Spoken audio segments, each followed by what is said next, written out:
All right, so as we continue Colossians chapter 3, I wanted to highlight a couple more verses for you. So this is starting in verse 12, New King James.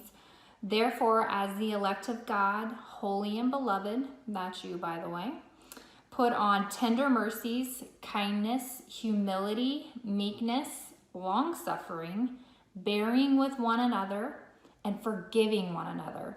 If anyone has a complaint against another, even as Christ forgave you, so you also must do. All right, so let's unpack this for just a minute. So first I want to point out that you are holy and beloved. Isn't that beautiful and something that we forget sometimes? I think we talked about this in Colossians 2, how sometimes we can generalize what was meant to be personalized for us.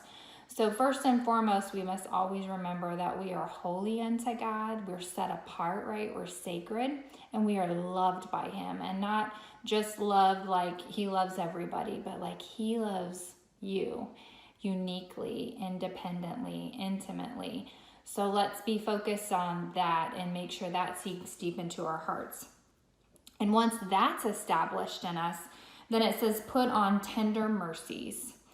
And really what that word put on, you can think about it as choosing it, because it doesn't happen naturally, right? But we have to make a choice. And we talked in our last video about setting our mind on things above, right? And that doesn't happen naturally either, right? We have to decide in our mind to set our mind on things above, not on the things of this world. So in the same way, we're asking or being asked to choose tender mercies, to choose kindness, to choose humility, so that when we're in the moment and we're having a rough day or something happened, a situation, a circumstance, we have to pause and remember, I have a choice in this situation. I have a choice on how I respond and maybe not react like we like to react, right? And the reactions are never typically godly, but we have to pause and give ourselves a little bit of space and choose